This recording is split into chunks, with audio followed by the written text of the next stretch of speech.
जय हिंद। आप सबको पता है कि भारत एक अखंड भारत था जो अफगानिस्तान से शुरू होते हुए श्रीलंका और बर्मा तक जाता था।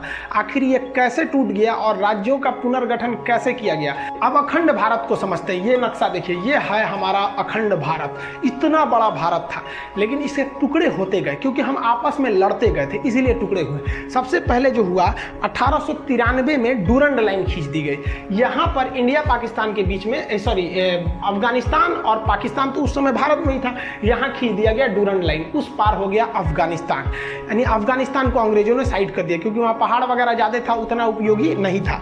तो ये हो गया डूरंड लाइन। ये वर्तमान में अलग करती है अफगानिस्तान और पाकिस्तान को, लेकिन जब ये खींचा गया था तो ये अफगानिस्तान और भारत की सीमा बनाती थी। एक डूरंड कप भी होता है, एक मैच जो फुटबॉल से संबंधित होता है, अक्सर क्वेश्चन पूछता है। तो ये अखंड भारत का पहला टुकड़ा। अखंड भारत का दूसरा टुकड़ा हो गया 1935 में।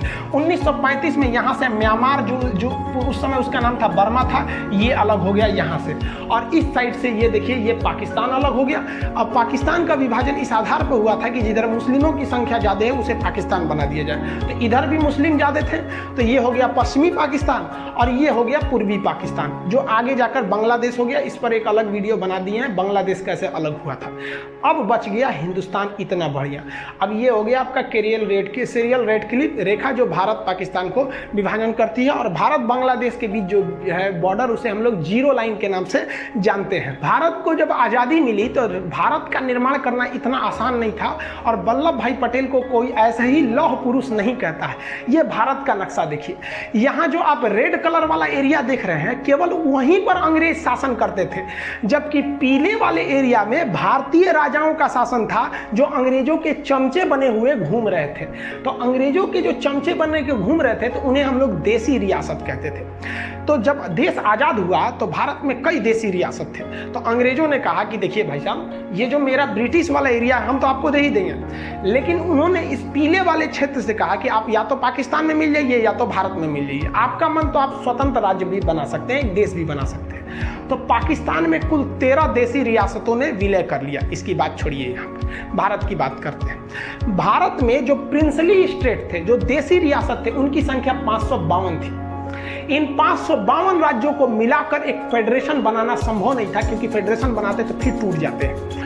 इसलिए सरदार पटेल की जिम्मेदारी दी गई कि इसको मिलाकर यूनियन बनाइए। इस काम में 3 लोगों की महत्वपूर्ण भूमिका है। सरदार पटेल, वीपी मेनन उस समय के आईएएस अधिकारी सचिव हुआ करते थे, और माउंटबेटन का भी योगदान है। ये तीनों क्वेश्चन पूछता है। एक बार एग्जाम में पूछा था कि राज्यों के एकीकरण में किसका योगदान था, सरदार पटेल और वीपी मेनन का नाम ही नहीं था, तो उस समय आप लगाएंगे माउंटबेटन को। इन तीनों लोगों की ने मिलकर 552 राज्यों को आपस में मिला दिया। पर इस प्रकार भारत का एक विशाल साम्राज्य जो अखंड भारत के नाम से जाना जाता था, वो सिमट कर इतने में रह गया जिसमें 28 राज्य बचे। पहले 29 राज्य थे, तो जम्मू कश्मीर से राज्य की दर्जा छीन ली गई तो राज्य बच गए 28। 9 केंद्र शासित हो गए। पहले केंद्र शासित कितने थे? 7, लेकिन जम्मू अलग, लद्दाख अलग, 2 केंद्र शासित बन गए तो 7 2 9 हो गए। लेकिन एक डिसीजन लिया गया कि दादरा नागर हवेली और दमन दीव, ये 2 अलग अलग हैं, इन्हें एक में केंद्र शासित बना दिया जाएगा। इस प्रकार केंद्र शासित की वर्तमान संख्या 8 हो गई है और स्टेट्स की संख्या अभी 28 है।